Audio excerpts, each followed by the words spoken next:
Halloween forever.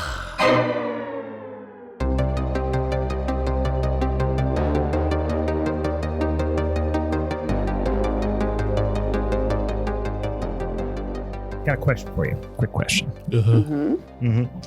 Why did the demon cross the road? I don't know, Brian.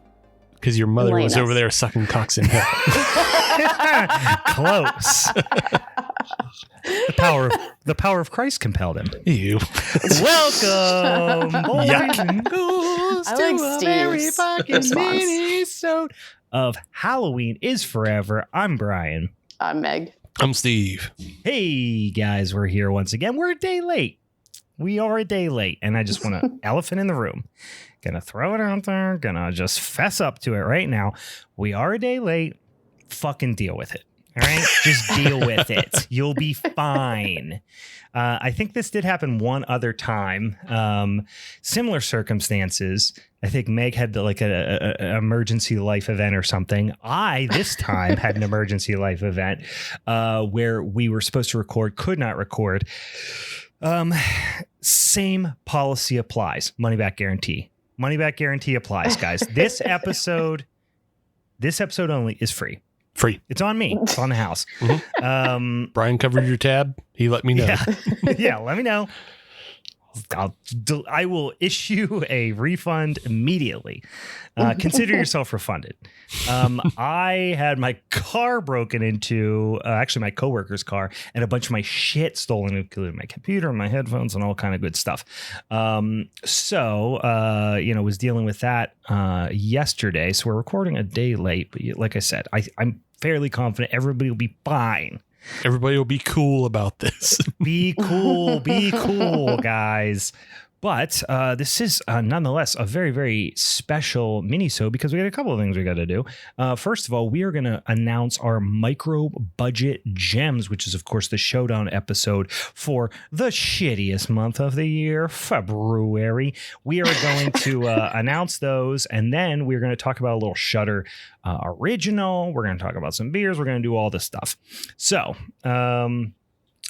first of all, I should probably say as well, if you want to help us pick topics in the future, suggest topics, vote on topics, do those sorts of things, follow us on the social medias. It's at Halloween is Forever on all the various social media outlets, on the TikToks and the Instagrams and the Facebooks and all that sort of thing. Oh, can we talk about the TikToks for a second? Yeah, what's up with TikToks? Please do. TikTok is stupid and I hate the internet. Yeah, TikTok sucks. So You somehow got us how many new followers? Yeah, 500 plus. Really? In like 2 days. In 2 days. Why? What happened? I just posted that. This is why I hate the internet. So Meg and I had been posting on TikTok. We've been posting like audio clips from the show, and Meg had been doing talks, and we had probably like, I don't know, almost 50 videos on there, and we only had 120 followers. Then I made one dumb, stupid little edit of a 7-second video. It gets over 115,000 plays and earns us 500 followers. Yeah. And this is why I hate the internet. I'm hearing viral. All of this for the first time. I don't even know what the TikTok is. I'm gonna literally watch it for the first time right now. Yeah, you posted it on Instagram too. It was based on that video I sent you guys. Steve took it and edited it perfectly. Okay, I gotta watch it now. Watch it now. Quit watching horror shows. Fuck yourself, old man. Fuck yourself, old man. Yeah. Okay, I didn't realize that was. First of all, I didn't realize that was us. I definitely liked that. I was like, didn't realize it was our account. Yeah, that was us. We did that. Well, it probably could have confused you because I sent you guys the original audio, which was just that guy preaching for like 30 seconds about. Well, there was that, and then So I was out of town for work all last week. I was like out of pocket, busy as fuck. I did see something get reposted. I didn't even realize it was us. Yeah, that's funny because it gets all muddy. Yeah. But we had a similar situation where I just posted, my annual, appreciation for Santa's sleigh, starring one Mr. Bill Goldberg. Yeah. On the Instagrams. It just literally was just a quick clip of the opening scene, where he comes down the chimney and stuff. out of nowhere, it currently is still running. It has 9,200 likes and 58,000 views. I'm like, what? Yeah. Why? Why that one? Why that? Why that like, one? You know what I mean? There's tons of other stuff that's just as interesting or more interesting. I don't know. The internet, you guys, works. The internet works in mysterious ways. All I'm saying is I think I might have to start posting to TikTok again and then get disappointed and then quit for months and then come back and make another dumb little video and get more followers. Well, my TikTok account, I started one. It currently has 0 posts. Nice. And I've done nothing on it. It's a creep account. Anyway, yes, we can all. Yeah, it is a creep account. We can all agree the internet is dumb. Yeah. Mm-hmm. Well, I was gonna say the dumber the better, guys. Okay. Yeah. Mm-hmm. So, Steve, that should just be that. We're should not be trying guiding anymore. light. We're not trying hard anymore. No, trying's for idiots. Yeah.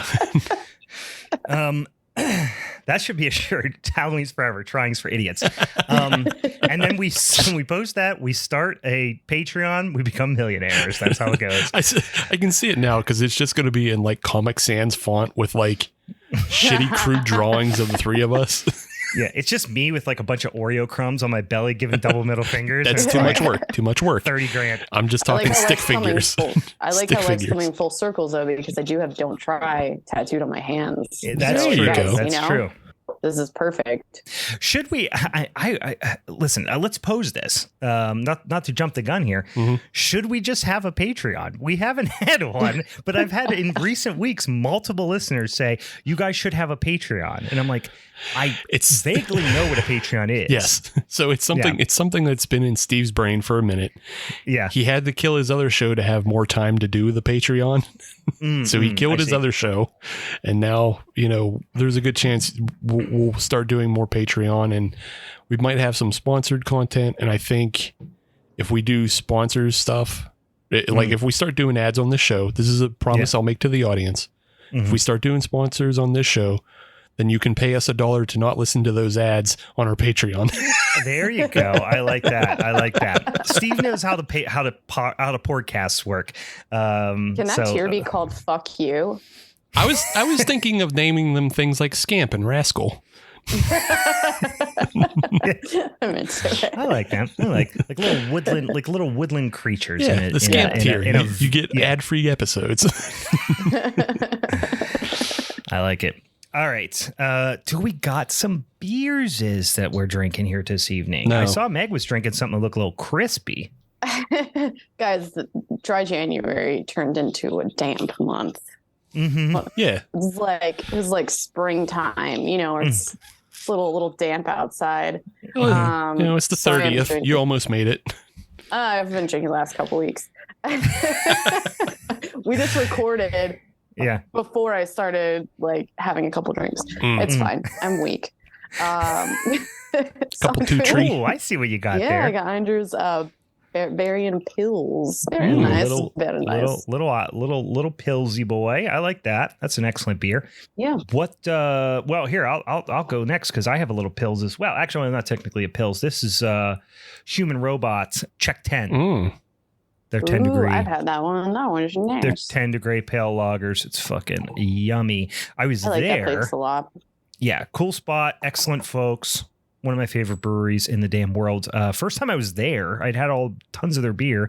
I'd never actually been there. Went there Friday night. Yeah, with a couple of my coworkers. Slammed some beers, did some dang old chug some milk tubes. Had a blast of a time. We're walking back to our car, and as I approach, I see that the window is smashed out and all of our things are gone. So really put a damper on the night, but right up until that point, we were having a blast. But I did get some beers to go. Got their old Check 10 and the Hallertau pills. But they had a what did they have? Oh, the Czech Tmave 13 degree. They had a fucking Rauk beer on. They had a Dunkelweiss. Oh, just lots of yummies. Lots of yummies. So, Steve, what do you got? Fuck all that trash. Oh, God. Trad trash. Yeah. I think you said Chad Trad. I got tongue tied because I'm drinking soju, baby. Steve is that guy as he chugs it out of the bottle. Steve currently is that guy in like a kaiju movie under the bridge. Like just Yeah, I'm the guy and the slamming- host. Yeah, slamming a bunch of soju. Yeah. Fuck all that trad check trash. I'm drinking soju, baby. Drinking Zoom Zoom juice under the bridge with the monsters. Fucking 14% peach juice. Let's go. Where do you get the? It's becoming quite a trend. I'm seeing a lot of people with the soju. Where are you purchasing the soju? I'm getting it at the PA Wine and Spirits because it falls under the category of Asian wine. Okay. Yeah, even though basically the stuff I'm drinking is fucking like low grade vodka with flavoring put into it. What? Yeah. Which is how I like We it. talked about soju. Is it super Probably. sweet? Like, is it? It can be. Yeah. Sounds. Yeah. I mean, they're. I guess it's a sweet, but it's a lighter sweet than like drinking a fucking gross ass stout that's like big and 14%. Yeah. This is nice and crisp and light 14%. So yeah. Interesting. Blinding Is it like the juice. FMB of? Is it like the traditional FMB of Japan? No, because it's Korean. Oh, I thought it was. Oh yeah. No, Sorry, I soju's was Korean. getting sake. Yeah, you're thinking sake. Yeah. Sake and koju. I'm getting mixed up. Yeah, Korean. Yes. But is it like that? Is it like kind of a? Because I feel like when you see it in movies, it's always like just degens drinking it. Yeah. Is that normal, or is that just a coincidence that I've noticed? No, I don't think it's a coincidence because it's definitely popular among young people and it's popular among degens, as I'm a degen. Right. And like, I meant to imply that. I'm glad you got it. yeah. And I mean, here's the other thing. It's only $6 a bottle. So Oh, wow. Okay. $6 a bottle for 14%. That's why degens love it. And also because it's super drinkable, Gotcha. It's super drinkable and super high octane. I do like to get down. Yeah. So maybe I should get some of that. Yeah. Sounds interesting. What he I'm gonna have means to pick by some of that up. is on the floor because he's Yeah, I drinking like to- 10 bottles of soju in a night. I like to get down. Yeah. That's What's what I it? meant. That's exactly what I What's the new Korean barbecue place that's down in like it's near Two Phrase? Ah, shit. meant. But I'm pretty know. sure they have all the sojus. Interesting. Yeah, it's they Interesting. do the traditional Korean barbecue, all you can eat kind of shit, and you can get bottles of soju, and you get fucked up. And you just get down. Yeah, I like fucked that. up. I like that. I'm gonna go get some of that. Give it a little try. Sounds kind of yummy. And also the bottle looks cool, so I'm gonna drink out of that bottle. Yeah. Oh, I think. Oh, wait, it's literally just called soju. Oh yeah. Yeah. Is that what the brand is? No, that that's you the have? restaurant. Oh, then the restaurant's called Soju. Yeah, there's Cobra in Bloomfield, and soju is I believe in Garfield, and you get all the bottles there. Nice. All the bottles. I gonna do it. All right, guys. Before we get into this fucking movie, which, spoiler alert, is fucking boring. Let's get. I thought it was. I don't know. Maybe I wasn't in the mood for it. All right, let's get into this maybe you're in a movie bad mood from getting robbed in Philly. Yes, I did get robbed. Before we disagree about this movie, let's talk about our micro budget gems, guys. That's our showdown topic for the horseshit month of February. We decided that we were talking like pretty much anything below about $400,000 would be considered a micro budget. That is according to what? The internet. What did we? The internet. It's IMDb. I don't fucking know. That's what we put it at. So now I did think about this, and we didn't really address it. Yeah, I It may thought about come it up. too. And you're about Yeah. to say inflation, aren't you? The old inflation number, because $400,000 in 1920 was a $10 bajillion. So now that probably won't apply too much to my movies because I did pick some like more modern movies, but I thought about that after the fact. So Yeah. I don't know how that'll sink or swim our topic here, but Yeah. either way, what's the order going to be? That's the question. Ooh, it's my choice, isn't it? Mhm, Gentle mhm, sirs. Mm-hmm. Your girl's gonna go first. Yeah. Steve's gonna go second. Okay. Brian's Fuck going you. third. Sure, fuck you.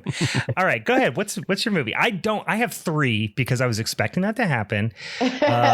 So I have 3. So you can't pick all three of my movies. I will pick all three of your movies.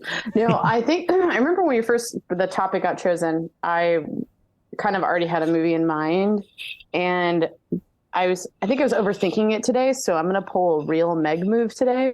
I was actually initially going to choose Creep, but then I was like, found footage.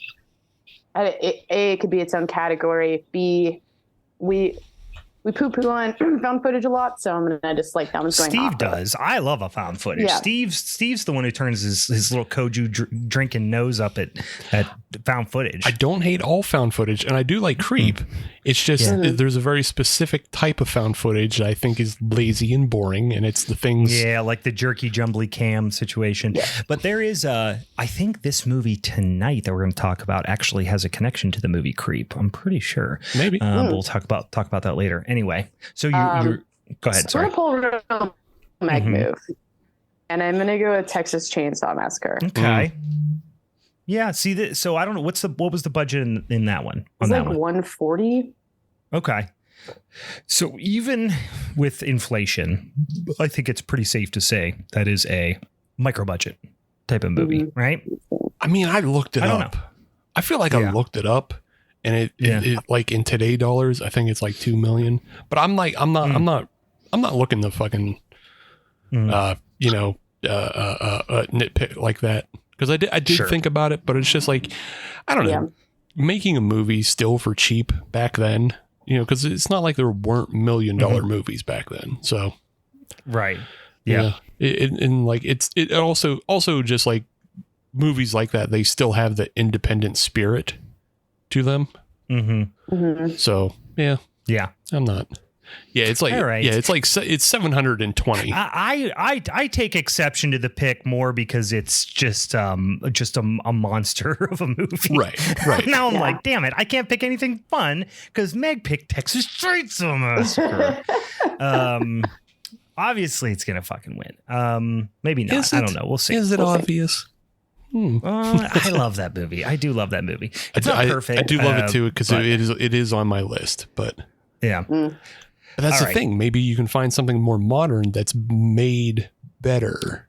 You know what I'm saying? I have one. I'm worried you're going to pick it though, Steve. So we're going to see. I had like a list of 5, and they're from all over the place. Texas Chainsaw was one, so I'm not going to do that. There's one. We should just do it to watch it, but it wouldn't win.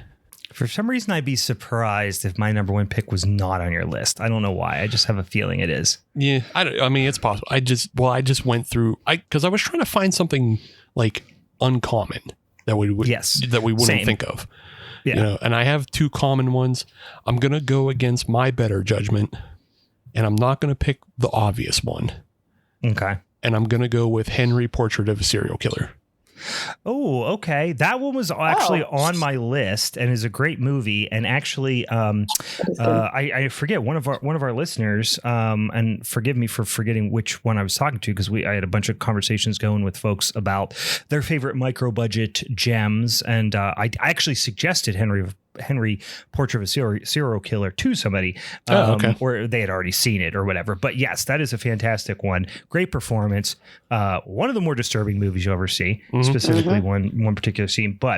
And at the time it was made for like 110. So yeah, just absolute. But yeah, that is definitely I think definition of a micro budget, and it has recognizable people still, which is unique. Oh yeah, because it's an early Michael Rooker. So. Michael Rooker of Walking Dead fame, which we were just talking about. So I have 3 that I'm thinking of, but I really love all these movies, but I think one of them is the only one that's going to maybe stand up to those movies. It is a completely different type of movie, but is definitively a micro budget movie that did get some acclaim, but maybe not as much as it deserves. I'm going with 2017's One Cut of the Dead. That one, that was on my short list as well. I figured that was on your short list. That was the one that I was worried you were going to pick. My other 2 that I was thinking, which I really love this movie. It's more of a horror comedy. Not that One Cut of the Dead doesn't have some comedic moments in it, but Murder Party. Have you seen Murder Party? Oh yeah. That was fantastic. Yeah, I was talking with somebody on Instagram about that one. I haven't seen that, but I saw that pop up. Yeah.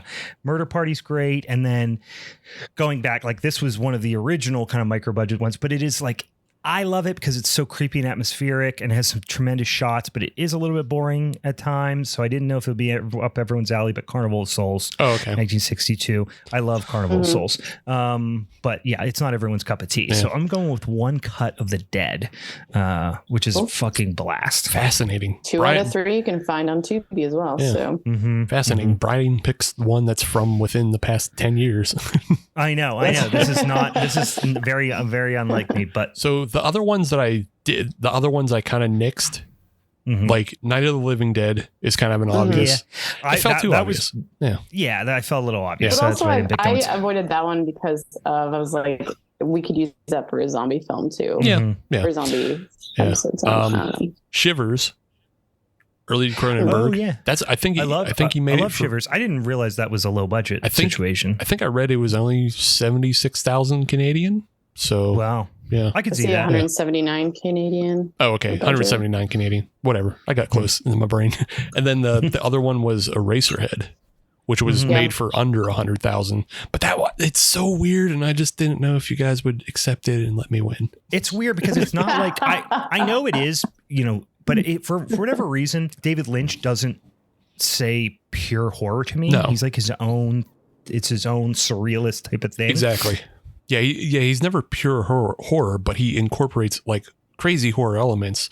Oh, some of the scary. Like, Mulholland Drive. Yeah, it's like there's some incredibly scary parts, but you're like, when you think of horror movies, you don't necessarily want to go to name Mulholland Drive. Yeah. There's a whole great or Blue Velvet, or Yeah, there's a whole great video on YouTube I watched not too long ago. I don't remember the name of it. You can just look it up by how I describe it, but it's breaking down the anatomy of like a jump scare. And I've seen this video. I feel like I've seen this video. And it is saying like how like the one in Mulholland Drive is one of the most effective jump scares you can ever see, but it's not a horror movie. But it just the way it plays out is like out behind the restaurant, right? Right, yeah. So I don't know, look that that diner or whatever. Look that up and learn about horror. So great. It's so good. Yeah, I've seen that video. God damn it, I love me some David Lynch. All right, guys. So let's get into the movie here. So anyway, we're going to talk about those on next week's episode. We are going to each kind of pick. We have obviously picked our movies. We're going to talk about our movies. We're going to argue about them. We're going to vote, and then ultimately somebody's going to take home some bitch for the month of February. Meg is coming off of back-to-back wins. Did I back-to-back wins? Yeah, stop acting like you don't remember. Did I win in December too? Yeah, didn't she? Didn't she? I don't fucking remember right now. Now I'm like mad. Didn't you?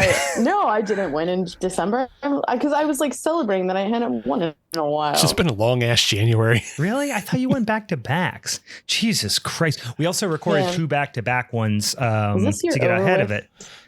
Yeah, I mean, it's 2023. Right. Gotcha. Yeah, I don't want to like veer too far off though, but like we're talking about the jump scare. I just want to go back for 2 seconds because I was trying to remember the exact name of the movie. I recently watched Smile. Sure. And I'm sure like I finally watched it. Sure. And to talk about it for 2 seconds, that I was like, I absolutely kind of hated it. I'll just say there. Yeah, as you should. I thought it was kind of lame. But the only thing it had going for it that like made it somewhat terrifying was the amount of jump scares that was going on. I was like, man, I need to take a Xanax after the end of this. It was borderline gratuitous, I thought. I don't know. Yeah, it just makes a movie startling. It doesn't make a movie scary. Exactly. That's what I felt, because I was like, this isn't a terrifying movie, and it's a story I've heard before. Literally made me think of It Follows without the good music, or the originality or anything, Yeah, I thought it was fucking lame. And it's just like, so many movies that are just they're just shallow concepts. You know what I mean? We get it. A big distended weird smile is creepy. I get kind of mad, like seeing this type of movies like come out in the theaters, because it's like people who aren't really super familiar, that could be a great intro. They're like, oh, this is really creepy, let's go. And then they're not then going to go find something else because they're like, this isn't actually scary or interesting. I don't know. But at the same time, like that movie is like, it did really well in the box office. And I think it's a movie that is really like, it appeals to like a base audience as well as just teenagers. It's a movie to go get startled and then a hand job. It's not. Yeah, exactly. It's a fun. Yes, exactly. It's a fun like date movie. Go out, have fun. But yeah, it's not a masterpiece by any means. But like, I get it that it's not for me. It's not for the hardcore horror fan. But I just. Meh. Fart. The pee pee poo poo especially man coming. Man. Anytime I think about it, because there was that movie, The Bye Bye Man, which is like right in line with these movies like Smile and the Annabelles and everything, and it's just like somebody made a poster that's called The Pee Pee Poo Poo Man, and that's all I think of when I think of these movies. Yeah, that's all I think of when I think of these movies. It's just like, here's come the Pee Pee Poo Poo Man, be scared. It's like it's whatevs, Yeah. Wait, hold on a sec. There's a guy, he's tall, but he's also like really thin. What if he was slender? What if he was like tall and like really like weirdly skinny? Yeah. And he wore a suit. Yeah, he wore a suit, which is like at times when it's not appropriate to wear a suit. Also, like there was never a character that wore a suit that was even remotely as scary as those fucking guys from Buffy the Vampire Slayer, the TV show. Remember the two guys with the big giant smiles that wore suits? Yeah. Ruined my life as a kid. And then it was like freaking on WGN or some shit. Not WGN. What was it on? It was on, I don't know, WB or something. But it was like those guys were fucked up scary. I had to look this up because I obviously haven't seen it in decades. It was UPN household. Yeah, I don't know creepy. about that. Yeah. Your UPN household. Yeah. It was a WGN house. I'm just close enough to Ohio where I got Chicago TV stations for some reason. Anyway, guys, did you before we jump into this movie, because I've got a lot to say about it. Did you guys see Skinamarink? I did. Not yet. I have not watched it yet. Talking about it. People are acting like it's fucking awesome, but then I hear a lot of other people say it was just like boring. I was half surprised neither of you like maybe went for that because it also falls micro budget. It's like it was only 15,000. It's an interesting film, and I think it would done a lot. The biggest problem with it is it's almost 2 hours, and it would have done better at like 72 minutes. And one of the the way it's filmed is super interesting. It's not found footage per se, but the way it makes you feel is like if you've ever been like a little kid who's woken up in a house alone, like if your parents like went out to go get smokes or whatever, and they put after they put you to bed, and you just woke up in a dark house and nobody was around, like it puts you right back into that mindset. And then just like the way things are filmed, it feels like it's from a kid's angle at times, and then other times it's just like an abstract thing where you're looking down a dark liminal space and you're expecting a jump scare that never comes. Just kind of my problems with it though, were just like it's too long, and the jump scares that are in it don't mean anything. Because they don't really push anything forward. Not really. They almost like immediately reset the tension afterwards. So, yeah. Well, I mean, it's getting so much buzz. I mean, I definitely want to see it, but I just haven't got around to it. I just have had a couple crazy weeks at work, so I haven't watched a whole lot. Is it on Shudder? Yeah, it is now. Is it now? Okay. Yeah. I was gonna say it got like a limited theatrical release, didn't it? Yeah, the last time we talked about it, it was in the theaters, and now it's on Shudder. And it's like it's a movie I suggest everybody watch, because there are going to be people like it's a divisive film, and there are people who are going to love it, and there are people who aren't going to love it as much and think it's boring. Yeah, and like if you can kind of make it past the first 20-30 minutes, you'll be good. For the rest of it. But yeah, I can see why people don't love it, and it's just one of those things. It's a film that it's like it's worth watching to see what they can do with 15,000 and see what they bring about. So, and I think it's far better than like Paranormal Activity and Blair Witch, because it gives you more visually to look at. Yeah, that's like more visually confusing. That's why I thought I was going to because I do like to watch those like super weird, like creepiest videos on YouTube, like countdowns when I'm like laying there in bed, half asleep, like stoned, like I'm just watching like some guy like with his weird animatronic girlfriend he built that's like singing a song and shit. You know what I'm talking about? Sure. You know exactly what video I'm talking exactly about. what you're talking about. It's so What? fucking creepy. It's so fucking creepy and weird. It's such a rabbit hole to go down. Like there's a dude who built like a robot that looks like Scarlett Johansson and lives with it, and it's unpleasant. But these guys are fucked up. They have left regular society. Maybe we're the weird ones, and maybe that's just the future. Maybe. Live with some sort I hope so. Robot. I hope so too. I would love to love. I would love to love a Scarlett Johansson robot. I would love to love as well, Steve. Goddamn Soju making those inner thoughts come out. God, wait, hold on, shit. This is Freudian Soju. God damn it.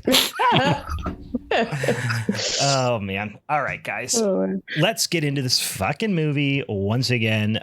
We are talking about full disclosure, we were gonna talk about Infinity Pool, and then I had to be out of town for work for a whole damn week.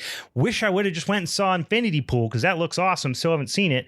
And we watched Sorry About the Demon from 2022. I'm sorry. But it just released here in the last few weeks on the Shudder exclusive. I have come to determine, which I kind of like, that Shudder exclusive, because they're not like producing the movies necessarily. It's just like they're coming to like temporary exclusivity agreements, for what I understand. You get a tremendous mixed bag. You get stuff from all over the place. You get really scary stuff. You get really stupid stuff. You get really good stuff, really bad stuff, like all over the place, which I do kind of like. This one I thought was god awful boring, you guys. Really? I just thought it was boring as fuck. Yeah, I don't know. I mean, we'll do a really quick. Actually, I'll read the quick little plot synopsis. Literally one sentence here. A young man struggling with his broken heart learns that his new place is full of restless spirits. That sounds really concise and like, oh my God, you left a lot out. Not really. That's kind of the whole fucking thing.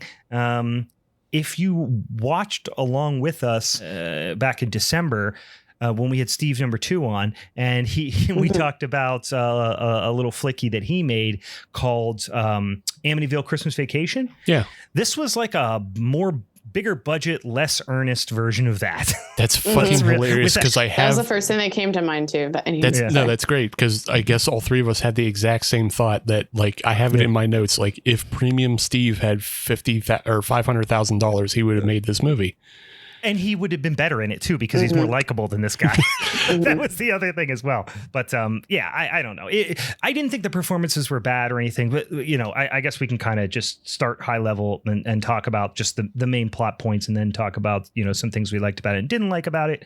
But yeah, I mean, it's kind of this very familiar like Arrested Development type of story with the guy who's kind of like an underachiever, creative, free spirit, maybe, that doesn't want to make decisions or commit to things or grow up because he's scared of what the future might bring or something like that, right? So it's like, it's fucking Happy Gilmore, but with ghosts. So like early on, he's stuck in this kind of dead end job, which really one of the only, I thought, like original and mildly, I felt like every line, I knew what the next line was going to be.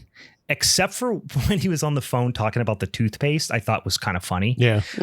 But he works. So it's very cartoonish. It's a horror comedy for sure. But the dialogue even then is very cartoonish. It's very much not unlike Amityville Christmas Vacation.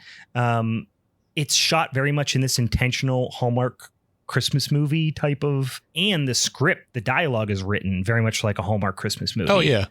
So like a Hallmark romantic movie, So like, yeah. So the main character, Will, he has like big G Willikers energy, which is jeez. Yeah. Which is kind of why we're thinking of Steve Rudzinski in his films. Yeah. Because the character he plays. But imagine him, but not funny. Like he's not funny at all. He's really. not. Yeah. He doesn't.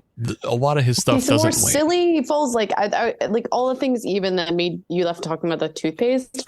They're just all kind of silly. Like, oh, he's a silly goose. Right. Yeah. He's a silly goose. G Willikers, silly goose. Yes. Absolutely. Yeah. A lot of his lines, they don't land or anything. The one that really hit me was like later in the film, and I don't know why. I think that line always makes me laugh though, is when he's confronting his ex and her new boyfriend, and then he ends their interaction with, "But you two went and made it weird," and I don't know why that always hits me. That one always hits me. Like, yeah, but that was seriously a Paul Blart line. You know what I mean? Like I could imagine Kevin James saying it. That's not saying it's not funny, but it was actually kind of bizarre because overall I thought it was pretty well performed. There wasn't the main character, the main guy, like I said, he was kind of milquetoast for me. I wasn't really that interested in him. He was kind of like, you know, slightly nerdy, handsome, but not quite nerdy enough to be like believable as a nerd. You know what I mean? I thought the friends were pretty good. Yeah. The kind of grown up friend that is trying to like guide him. And then Amy with the 2 E's, which is his girlfriend's girlfriend, ex-girlfriend, love interest. His name is Amy. But then there's a second Amy that kind of helps them, who's like a median kind of. She was good. And even Amy, the love interest, was good. The only ones who were really bad were like the family, like the sellers or whatever. Especially the mom and dad. The dad was. Oh, really? You didn't like them? I like them. Horseshit. I like they them. fell in line, in my opinion, on like the humor that we're talking about. But the son, I think, was the weirdest character. That's the one I didn't like. He was bad too. The son was flat. I guess. The son was flat. The mother and the mother and father. The mother was okay. I guess. I think they both were just. Into it. Yeah, they were both just being like over the top, and it's over the top, but like not in a. They just weren't getting. They were right near the top, but they didn't go over enough to like make it really surprised funny. all this is coming out of your mouth. I would have expected you would have like found at least some of these things funny. I don't know. They just didn't go far enough. I guess like if you're gonna go cartoonish and goofy, go all the way. But they just kind of, I don't know. They didn't go far enough, I guess. I can see how it could have been more, but I feel like because they were more cartoonish than the rest of the characters, they stood out and like made me laugh. I think everybody listening. Go munchies with it, you know? Just go fucking over the top. I think everybody listening has to understand, like, you know, Brian's extra cranky. So he's putting a -2 debuff on everything he says. So like he probably would be more in line with emo. us. I got robbed. I'm emo. I got my computer, my freaking my laptop, my iPad, tons of shit stolen out of my car. So I'm extra emo right now. But yeah, I don't know why. I just had no fucking patience for this movie. Well, I mean, and, you're totally right though. And like the movie doesn't really do anything new at any point. It's just so predictable. It's just the way it presents itself, because it does present itself like all those daytime shots.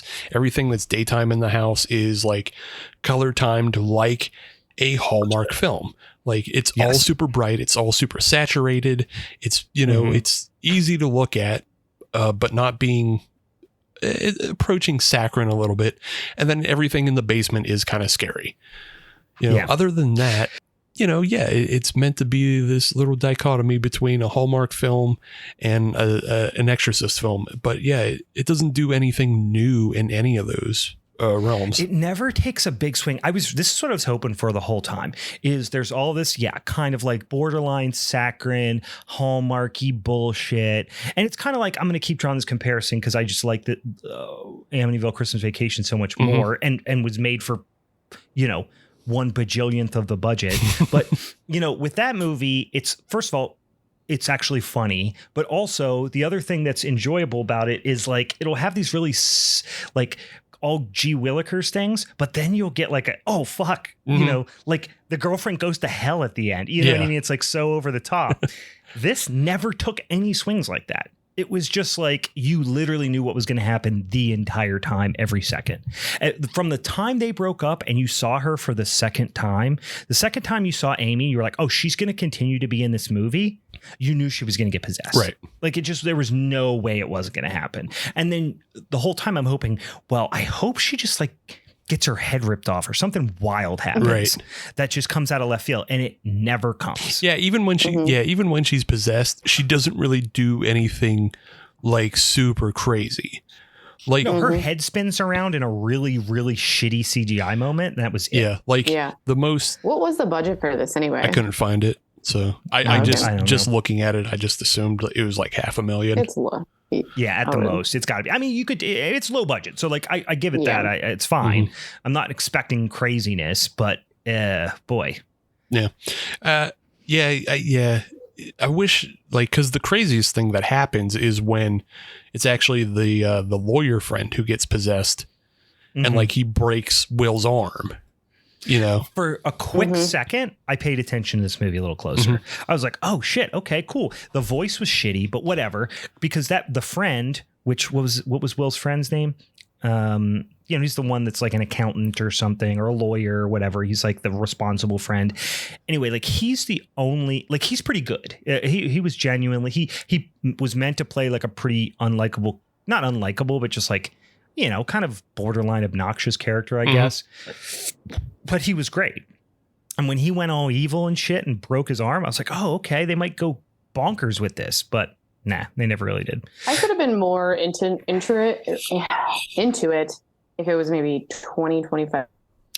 It was too long, too. It was like an hour and... It would have been consolidated. It was an hour and 40 minutes. Too long. I think that hour and 20 minutes, it probably would have been perfect for this type of film, Yeah. Too long. Yeah. Yeah, because they spend a lot of time with just Will by himself dealing with like haunted house stuff. And I like all the haunted house stuff because it's done like practically, and there's a lot of fun to, like when the cabinets all explode. I like that. And, yeah, but like it was all predictable. Yeah. Like it's all been seen 100 times in other movies, and that's kind of the joke. Here's a bunch of possession tropes, but they just they never. Yeah, I don't know. They never took it to an interesting degree. I agree. I was bored throughout most of it. But again, I kept going back to it. There's certain silly things. What I liked about the ghost situation was I liked that quick startle with it he was always getting. Again, it felt really silly. It was all predictable, but overall, it was like hard to keep my attention, but I might have paid more attention or been able to focus more if it was like I said, about the time. the one scene, like I guess it's like a couple scenes, but like he's getting startled by the one ghost who steals his shirt and is wearing it. Yeah. And like, it's the scene where like he's trying to go to bed and he's like talking to the ghost, and the ghost disappears because it's annoyed with him complaining. And then he lays down, and then it's standing on top of his bed.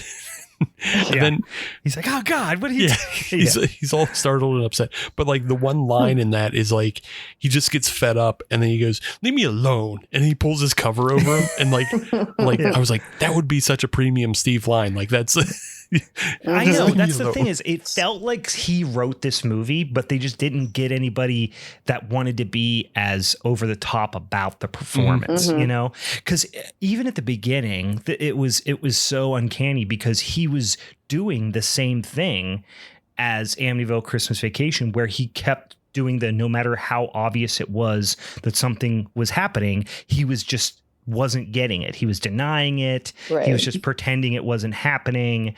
And Steve played that a little bit more like he almost played it like a Homer Simpson-y type of like, I'm stupid, so I don't get it. This guy played it as he was like ignoring it. And it just felt like he was always a little bit too cool for school. The guy who was playing this character, like he didn't really get into the, okay, I'm a real sad sack type of character. That would have been a lot. Yeah. I don't know. More endearing. Yeah. Because I mean, another line that's at the end is like, after Amy's been possessed and like the whole thing is she's going to go to hell at 3:15, because like her body is possessed and the demon Dionamus or whatever is going to take her body to hell. And like, so Will says, well, if you take her to hell, I'm coming with you and you have to deal with me for the rest. And like, that's funny. But if it's delivered, I don't know, just in a different way, it's funnier. And also he's not that annoying. Like Will is not that annoying. He's just like a regular guy. Yeah. And they keep acting like he's the worst and he thinks he's the worst. And he's so annoying that the demon can't even deal with him. Yeah. It's just like, that's not really what we're experiencing. You know what I wish would have been the case is like when the toothpaste burnt Amy is I almost wish they like lean into that a little bit more, and somehow the toothpaste actually saved the day. Like I think that would have been just like a more hilarious way to like even wrap this up, or I don't know, or even just like put the toothpaste in the cake and then that's when it explodes. I don't know. Well, I mean, I think that would have been a cool like comeback moment. I mean, maybe you guys can explain the toothpaste a little bit more, but just before that, like they put the toothpaste in the hole to seal it up or whatever. And then the little demon possessed girl goes, "That didn't look cool." And it's like, that's funny. Like, that's hilarious. It would have been funny, but like they didn't explain. But that's why I'm asking. Did you guys get why it was the toothpaste? Why did the toothpaste help? I assumed maybe it was some sort of like far flung thing about like, because they kept saying how it had sodium bicarbonate in it. And I don't know if there was some sort of chemical reaction between like sodium bicarbonate and like ash or something that would like I don't know. I didn't really, honestly, at that point in the movie I didn't care so much that there's no way I was going to think about it any further. Like I peaked in not caring at that point. But like, yeah, it's just like there was a lot of lazy script work too, where they were trying to make all of this connections back to why they were going to save Amy by incorporating all of Will's like stupid hobbies and failed professions or something, you know what I mean? And it was just like, it just felt like a stretch. And I also, again, just, they never made me care about anyone at all. Like I just was, I know maybe I'm being too harsh, but it's just like, it's felt not well thought out and didn't feel like there was a lot of care that went into it. I don't know. Yeah, I don't know. I see like the care that went into it as far as like, because everything was filmed nice. I'm always impressed with like the way things are filmed, like the haunted house stuff. That's the thing, it's professional. You know what I the mean? haunted house effects were good. The probably one of my favorite ghost effects was like during that seance. They did like a little Insidious jump scare behind Patrick. There's a mirror, and like in one shot there's nothing, and then in the next shot there's the ghost girl, and then the next shot there's nothing. So it's kind of like it's there and it's not. So like they do things. They did that one well. where you caught behind him like this little creepy hand too at one point, which I just barely caught. And I was like, oh, we're gonna get like a really cool practical effect, but you just never did. Like the ghost just kind of had like Kennywood level zombie makeup on or something like that. You know what I mean? Yeah. I mean, I kind of like that because that kind of makes sense. Is if this is a Hallmark movie, that's the level of like makeup they would do. Like that's as scary as the monsters would get. They don't want to make scary monsters. So I kind of got that. But there was like never that. a juxtaposition, and maybe that's not what they were going for. But for me, it's like, I don't want to see a Hallmark scary movie. I want to see a Hallmark scary movie, and then there's a crazy juxtaposition, and you get like a fucking crazy psycho gourmand demon or something, you know? And it never turns. It never turns serious. Like it never turns. You never get a demon. You just get possessed people. And like just vague ghouls. Like that are ghosts or whatever. I get that. It never takes that moment where it stops being kind of like tongue in cheek and funny and just like becomes serious and like there's a real threat that you're terrified of. It's more, it still falls down the line of a rom-com of like, Will trying to figure out how to accept himself and accept like the way he is and the way Amy may or may not feel about him. So. Yeah. Maybe if he would have had like a profession that made more sense for his personality, like he had this thing where he wanted to be like a craftsman of some sort. Like he wanted to be a woodworker. He wanted to be like a candle maker, but then like, I wouldn't believe him as any of those things. Like he reminded me of the fucking wannabe comedian from Munchies, you know, he just like was this like generically kind of handsome, vaguely charming, but not funny guy. White guy with dark hair. You know what I mean? White guy with dark hair. They're everywhere. They're everywhere. They're fucking walking down the street. I'm surprised. Yeah, I just didn't believe him as anything except for an actor. I'm surprised we are an hour into this episode and Meg has not called him a beta or a cuck at any point.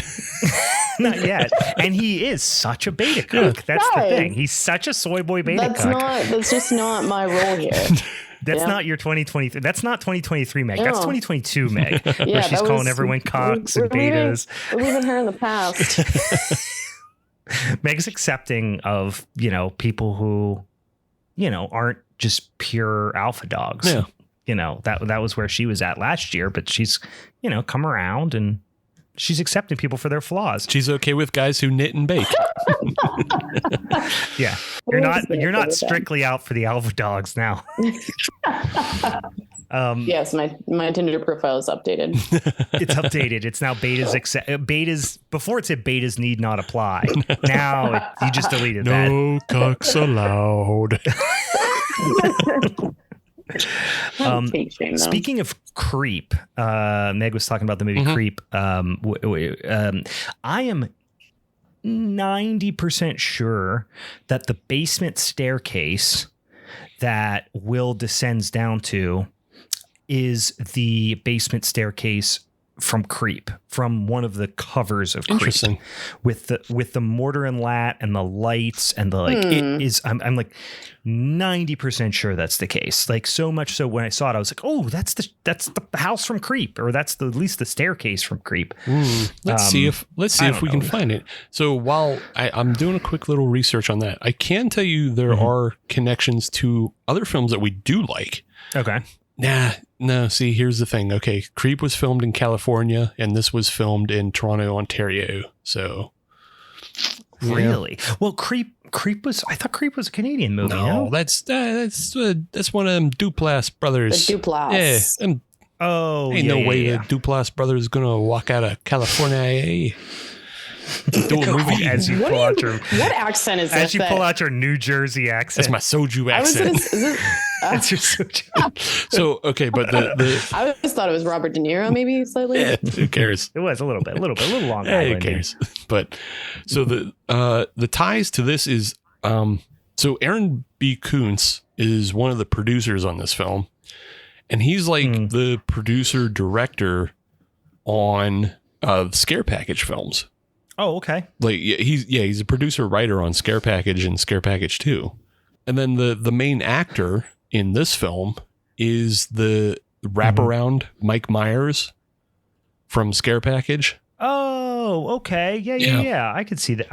I was just looking. She also the director, Emily. I'd say Higgins. What's her last name? Higgins. I'd say Higgins. Yeah. She did the cold open segment in Scare Package as well, which is great. Yeah. So like they've done like good things that you guys like. I feel like I don't hate this movie as much. Just maybe I've been watching a bunch of shit that has upset me. Yeah. So you were just looking like the fact that this was palatable. It's palatable. It's just nice down the middle. It didn't like anger me one way or the other. No. I just was bored by it. Just bored to fucking death. I think the other thing that I don't know. I'd heard a couple of good things about it too, maybe, which was why I expected more. But maybe that threw me for a loop because I didn't go in totally blind. I'd heard that it was like really fun and entertaining, and then I was bored to death. Yeah, so I wonder like if it's, I don't know, maybe just our age and jadedness because we've seen so much that it like perhaps. You know, there's nothing in this that could have surprised us at any point. So like I've seen this done so many more times, right? So many times better, and that like I was even thinking about all the other like kind of rom-com films that there've been, because like there was like did you guys see Life After Beth with Aubrey Plaza? You know. No. Okay, so it's like Aubrey Plaza doing a zombie, and then somebody's in love with her. There's there's another one which I think is even like a bigger budget film, but like, what is it called? Warm Bodies. Oh yeah. So that's like that's another romantic zombie movie. And honestly, I was just thinking about like, have we exhausted all the monsters at this point? like I was trying to think of other rom-com examples of like, is there a Frankenstein rom-com? And I'm just like, nah, it's probably the Munsters. But, you know. Yeah, or yeah, I mean, I guess all Frankenstein movies are kind of rom-coms a little bit. I don't know if you think about it. But yeah, it's not like this is a new, you know, like I guess even Shaun of the Dead in a way, it has rom-com kind of vibes to it because like Shaun is trying to get back his girlfriend. So yeah, so yeah, it's not new to the genre, but I don't know. It's fine. Yeah, I mean, it doesn't hold up to masterpieces like 1999's The Mummy. Right. You know, Brendan Fraser, 1999's The Mummy. Yeah, I don't know. I do think that, I mean, there is literally a sub genre, which I think you would probably categorize Shaun of the Dead as probably the origin maybe of this. I would go out on a limb and say, which is zomcoms, which are zombie rom-coms. Yeah. Like there are enough zombie rom-coms that they coined the phrase zomcoms. But and then of course, you know, you see plenty of them in the vampire mythos. You know, with all that, because it's obviously there's a huge like, you know, sexual component to that and all that sort of thing. But and then fucking damn it, my brain, damn soju brain, the Guillermo del Toro movie In the Water. What is it? The Shape of Water. The Shape of Water. Yeah, that's sea creature rom-com. It's funny how you in describing the movie almost said the entire title. I know. You're like that one that's is like talks about, you know, like it's a weird shaped monster in the water. Yeah. The Shape of Water. Yeah. I can get all the words around it. Yeah. I mean, I'm excited for you guys. Have you guys seen One Cut of the Dead? I have, yes. Mm-mm. Yeah. Okay. I was curious when I saw it when I was doing my research, but yeah, it's a fucking blast. It's a fucking blast. There is a component there to it as well, but in a different way. There's a romantic component, I would say. But anyway, it's it's so much fucking better than this movie. Well, now here's the thing. Yeah, Grumpy Brian. There's a lot of movies better than this. His name, the demon's name's Demonius, by the way. I know, but Demonius is if there was a demon-themed WCW wrestler, he would be called Demonius. Yes, it's fucking Mantor. I get it. Yeah. But that's the point. But the Legion of what was it called? Not the Legion of Doom. It's not LOD. What was the freaking faction of bad guys in WCW that were all like monsters and shit? The Dungeon of Doom. Dungeon of Doom. Yeah. I was going to say the Temple of Doom. Yeah, the Kevin Sullivan. Yes. Yeah. The Dungeon of Doom. Like it just, that's what it felt like to me. Yeah. And I get what you're saying, but also like, I guess maybe because I identified it so quickly as like, this could be a premium Steve film. Yeah. That like, I did too, but I just kept thinking it's not as earnest or funny or the dialogue's worse. Same. But they also had like a bajillion times more budget. It's but don't you think annoying. Premium Steve would also name his demon Diamonus? He would just try to to be something funny. funnier. Maybe, I guess. But the thing is, like, it never was funny. That's what, like, if it was a funny movie, then that would have made it funny. But it's just like everything else was so half-assed in the comedy department. I just didn't think anyone involved was funny. Like, no one made me laugh. I can't think of one line where I was like, okay, that was a good line. That was really funny. Maybe like I said, maybe I'm just being a grump, but like I really didn't find really anything funny. I didn't laugh once. I found a couple things funny. I thought Patrick, the lawyer friend, kicking through the door with his taekwondo and just like being surprised at himself. But no, he fucked it up because when that happened, I was like, oh, that's kind of cool. You didn't see that coming. Because what you thought was going to happen is he's like Mr. Taekwondo guy and then he can't break the door and then the son breaks it or something. But then he fucking kicks the door and then the line he delivers, we were talking about some fucking movie recently, some bullshit I think I made you guys watch for like a fucking punishment episode or something. And we were talking about how Oh, the Chuck Norris movie. Yeah. Remember we were talking the Chuck Norris movie? He does something cool, and then his line is like, "Don't do that to me again." You know, something like that. That's what he did. He kicked the door, and you think he's going to say something cool, but then he's just like, "Wow, I didn't know that I was as strong as that with karate." And it's like, fuck you. You had a golden opportunity for a lie. But I'm saying it was not funny. Like, it wasn't a funny line. I don't know. It felt more. No, the line wasn't funny, but it was just his reaction because he didn't expect himself to be able to do it. He was just so surprised. It was just like basically a laugh was like it was like I threw a beach ball up in the middle of the room. He was standing there for the tennis racket. And he fucking whiffed. You know what I mean? Like, it was just such a perfect setup.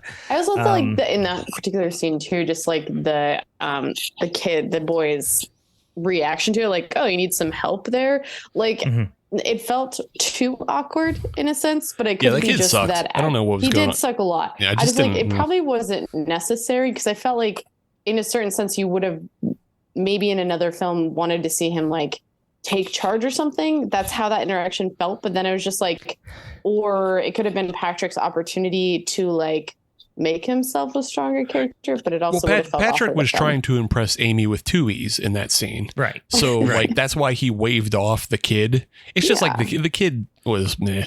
Like, but it was just like, I agree with Meg that there was so many times where it felt like, here's what I think it is, and I'm going to pick on her more, but I feel bad, but I really think this was the problem.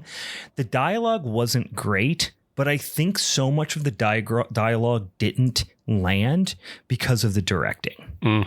Like, they just that scene that Meg just mentioned is a great example of where it felt like the characters didn't really understand what was happening between them and how to communicate it by the way they delivered the dialogue. Okay. You know what I mean? Yeah. Like, it would have been better if the kid would have went, "Hey, what are you, some kind of, I thought you were a karate guy or whatever." And then he does it. And then he's like surprised with himself and then says like a tough guy line back to him, or the inverse. And he makes a fool of himself. And then the kid does it, you know, but it just kind of fell right in the middle in an ambiguous way. Yeah. And there's just so many times in this movie where it was like, what was I supposed to take from that interaction? Yeah. And it just felt like the actors were left to their own devices. Yeah. Yeah. You know? I kind of get what you're saying as far as like, it doesn't seem like everybody is on the same page as to what they should be doing. Because like Amy Regular, she plays everything pretty down the middle. And then the mother and father are like, approaching that edge of dubious, you know, just like nonsense. And then, you know, like Will has his weird G. Willikers energy where he's like not, because Will's on the same page as the mother and the father, because the cold open to the film is the mother and father making a deal with the demon to get their daughter unpossessed. And they are like, they're not shocked or surprised or fearful of the fact that there's a demon possessing their daughter. They're just like, what do we got to do to make this thing happen here? You know?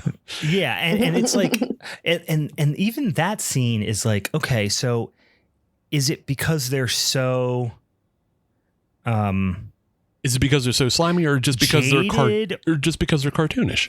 You know? Yeah. Is it because they're cartoonish sales? They're literally, their last name is Sellers. Right. And he's a real estate agent. So is it because he's, Mike TV's dad from Willy Wonka, and he's just always trying to wheel and deal in, or like Helga Pataki's dad from Hey Arnold? Is he that? Or I know I only picked the most grown up of comparisons to reference, but like, is he that character, or is it just that it's super cartoonish and this type of stuff happens all the time in this universe? Right. They never really establish that. Yeah. And that's because the other things is like other characters fall outside of that, obviously, but like Will falls inside of that realm because he's never like, he gets startled by the ghost, but also like he tries to talk to them. He tries to hang out with them. He tries to annoy them.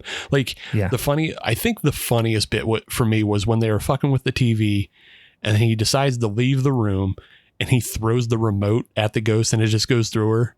Like, it's just such a Yeah, he's like, fine, you can watch TV, I don't care, or something like that. It's just the throwing of the remote, he's just accepted that the ghost is there, but he doesn't think about it as a ghost. So he falls in that box, but then like Patrick is outside of that box. The cops are outside of that box. The kids are like whatever, and like, well, the kids are actually like even more confusing than the parents. Yeah, because you're not really sure if you're supposed to dislike that family or not. Like they set it up at the beginning that they're like kind of slimy, right? Yeah. But then they really don't act that. I mean, they don't show up for a long time, obviously, until they come back in, and then Will kind of confronts them, but like half-assed, and there's not really that much conflict between them. And then also the kids, like they kind of at times half make the kids out to be like shitbags as well, but then not enough where you don't care enough about them to be concerned when they're in danger, but you also don't hate them so much where you're like, fuck them. Yeah. Yeah, because like, and even then, that's also them. They never play up their own safety or anything.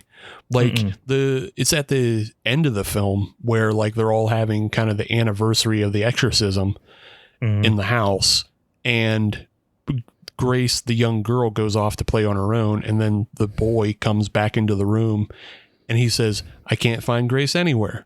Exactly as I just did, like just flat. So like there's never a sense that they have any emotion about their own peril. Yeah, for you to ever care about them. No, they don't. They're just kind of floating around through life. And then at the end, when, listen, we're spoiling this, but it's, trust me, you see it coming from a mile away. As they're driving away, he gives her the headphones that he had that kind of he was communicating early on through the demons through his Walkman. He gives it to the girl because she's like, "Oh, I was listening to this and I like it, and can I have it?" Who does that? Sure. Gives it to her. And then, so you immediately, like, if you didn't already get that she's off being possessed by a demon, now you definitely get it. So then the little reveal at the end when they're driving away and she's got like demon, she's all demoned out, and you get the sting and he's like, "Ooby." It's like, you don't really care. And you're not surprised in a funny way or a scary way. And you don't really care what happens to her or the family. So it's just. Yeah. I really wish he would have just tugged on his shirt collar, though, at that. Yeah. Who are you going to do? Something, anything. Yeah. But no, he just goes. Or even just hit it with the most obvious line of, "Here we go again." Fuck it. That would have been fucking brilliant. Honestly. I would have this movie would have went from like a 2.7 to a 3 for me if they just would have went, "Here we go again." Yeah. And then freeze frame. Just hit every cliche and hit every cliche, let that happen. And just play it earnestly. A line that didn't even have anything to do with it. It was just like, "Well, it's a living." And then they just like freeze frame. Just everybody looks at him like, "What? Like, what the fuck does that mean?" Yeah, it's just like a fucking Flintstones line. Yeah. It's like when they look under the sink and there's like a pterodactyl eating the garbage in the garbage disposal. It's a living. It's a living. Yeah. Oh man. All right. I mean, what else? Any other thoughts on this one? If we had to put it on a scale of 1 to 10, like I said, I've put it at a paltry 2.7. I could give it a 3. Yeah. I'm not working on numericals. I'll put it on the scale of watch Skinamarink first, then you can watch this, then watch Smile if you have to. Yeah, or if you put this on to fall asleep to, and when you're fucking dozing off. Yeah. Meg, where would you put this? Where'd you put this guy at? I won't recommend it to other people, and I probably won't watch it again. So I'm going to go with so bad. Pretty hard. I think I'll stick with a 3 because it was silly enough, because I was almost going to go 2. It's like not 5 where I'm neutral. I had feelings and I was like, yeah. I had feelings and the feelings were bad. Yeah. it's not the worst movie in the world. No. Like I know I'm being a little harsh. You're not gonna be like, fuck this piece of shit. But also like just so much other good things to watch right now. If like it's one of those things that I think about sometimes, and again, it goes back to us being old and jaded.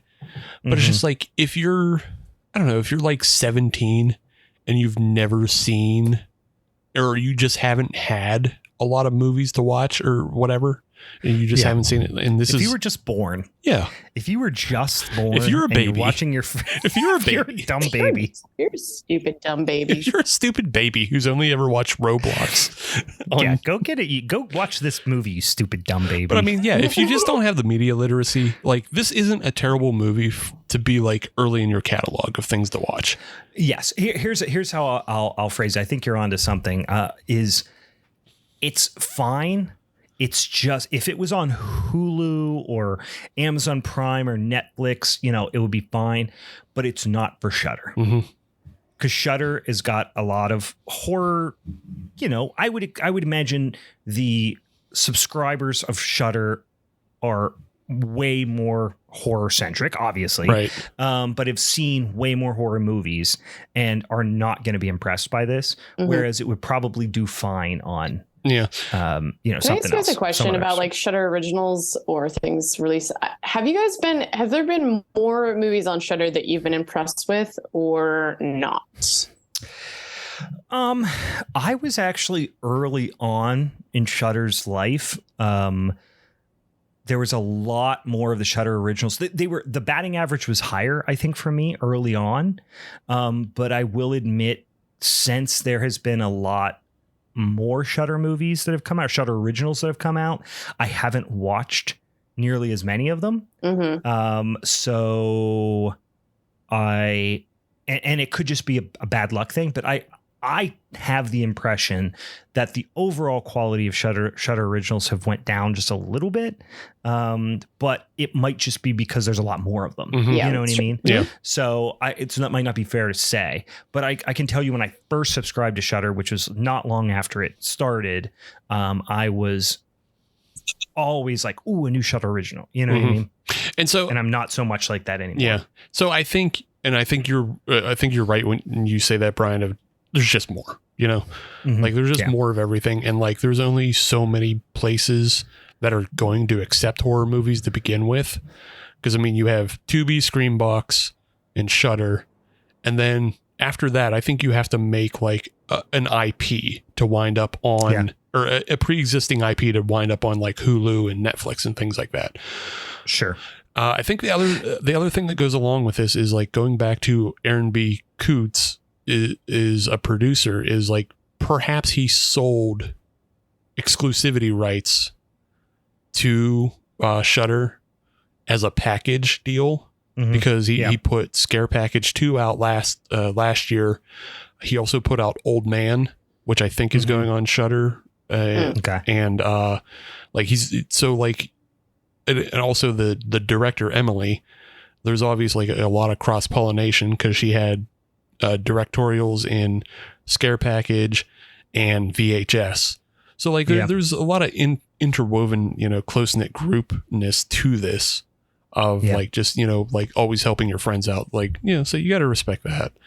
But I did kind of just look, I'm just kind of, going down, and there's a playlist of on Shudder right now of the Shudder class of 2022. Sure. Which was appears to be all of the or the major Shudder exclusives or Shudder originals from 2022. And I don't know, there's a lot of cool movies on here. I'm not gonna lie. Was A Wounded Fawn fucking over the place? Yeah, A Wounded Fawn was one of them. That movie fucking rules. That was a fucking great one. I really like The Apology. Did you watch that? I didn't get to that one yet. I know you recommended it. And somebody else recommended it to me too. I like that. Christmas Bloody Christmas. I really liked. I started watching that Slashback and it just felt a little too Goonies for me, and I kind of lost interest. Mandrake was pretty good. Satan's Slaves Communion was pretty good. Resurrection, VHS 99. Didn't see it. Deadstream was really good. Oh, yeah. Didn't see it. Raven's Hollow, started watching it, was not so great.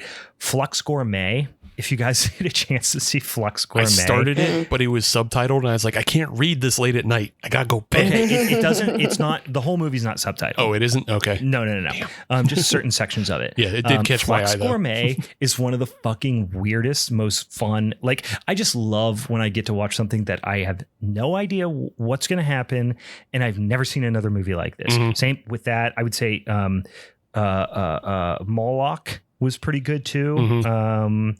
The Long Night was pretty good. Mad God was fucking masterpiece. That stands out on its own. Like, so like a lot of the things we were talking about, like the VHS and like Deadstream, like you can find connections there, and VHS and these films, you can find connections there. Mad God is just Phil Tippett, like doing his own fucking thing, and just like, I'm going to make this crazy fucking nightmare. You watch. Was the Sadness a Shudder? I don't believe it was. No, I don't remember. I know though. It debuted maybe on Shudder. Maybe it did. I don't know. That movie was fucking great. Yeah. I mean, there really was a good amount of it, but I'll be honest with you. I'm going to Hellbender. Did you guys watch Hellbender? I watched Hellbender. I feel like you weren't a big fan of Hellbender. It's not that I didn't like it. It's just, I felt like I knew where it was going, and I fell asleep watching it. And I was just like, I never picked it back up, because I knew where it was going and where it was going to end. It does. Yeah. I mean, you kind of do, but you kind of don't. It does go a little bonkers in a fun way. They Live in the Gray. I thought that was good. And then they did that whole big documentary on folk horror. That was like fucking 3 hours long or something. That was really good. What's it called? Woodlands Dark and Days Bewitched, A History of Folk Horror. I didn't finish that, but I mean, it's fucking exhaustive. It's long, but I actually found a bunch of movies on there, that I didn't even know about, or hadn't, weren't familiar with, or didn't know much about, that I watched based on that. Cause I do like a folk horror, Ian's guys. Yeah. These guys watch a ritual. You go watch a ritual. Yeah. All right. Came up on speaking of which, I can't remember exactly what the budget was. That kept coming up on lists for like low budget horror movies. What, the Ritual? Mm-hmm. Yeah, I mean, it makes sense. It's a low budget, but it's not micro. It's not micro. Yeah, but it does have some cool. I thought for that one, the CGI component of it was pretty well done. Yeah, the CGI for a movie that relies heavily on it. Yeah, the CGI is pretty well done. The way they blend the forest and like interior stuff is cool. So yeah, with the liquor store, all the liquor store scenes and shit. Yeah, that was a fun movie, and it was well acted. I feel like it was well performed. If you've not seen it, that's absolutely worth a watch. Yeah. All right, guys, let's remind our listeners out there what the hell else to watch this week. We're going to do micro budget gems next week. So if you got some free time, you want to watch some dang old flickies this week ahead of our showdown episode for February, I am going to be talking about One Cut of the Dead from 2017. Meg is going to be talking about the old Texas Chainsaw Massacre. And Steve, you are going to be talking about shit. What is it again? No, not shit. Henry, Portrait of a Serial Killer. There's a good feel-good movie. Yeah. Listen, do yourself a favor. Curl up a little popcorn, little chai tea, sitting back, relaxing. Maybe you got your celestial seasonings, little bear snoozing on the box tea, getting ready for bed. I have snoozy bear tea. Go watch yourself a little Henry, Portrait of a Serial Killer. That'll put you right to sleep. There are two wolves inside of me. One wolf says, "Hey, sorry about the demons. Okay." The other wolf says, "We're gonna watch Henry, the Portrait of a Serial Killer." You fucking. There maybe is not two movies ever created more polar opposite than those two movies. Henry, the Portrait of a Serial Killer is a mean-spirited, disturbing movie. And this movie was completely devoid of laughs or scares. But that'll be fun. We got three I would say heavy hitter movies, I would say. Banger after banger. Emotionally heavy hitter movies here, so that should be a lot of fun. All right, guys. Anything else I'm forgetting about this here movie or next episodes, that sort of things? Well, follow us on TikTok. Yeah. Drink soju. Watch soju videos on TikTok. Watch Steve's soju videos. He's getting fucking He's gonna start based. sabering soju bottles. I know it. I gotta learn the tornado first. Well, you're going to do yeah. that thing. Yes, you got to do the tornado. And also, I'm imagining, fast forward 2 weeks from now, Steve laying in bed, his entire bedroom floor covered in empty soju bottles. Just like for some reason, wearing like a big diaper. Like he's just like, it's just a fucking full on under the bridge DJ. Hell yeah. And then I'll be right there with you. Laying on the floor. I can't wait to start recording from under the bridge. Steve's on This is a new Steve time. podcast. Under the Bridge time with Steve, and then we get sued for using that Red Hot Chili Peppers song. Damn it. All right, guys. For the Halloween is Forever crew, I'm Brian. I'm Meg. I'm soon Harry Peach. See you later. Bye.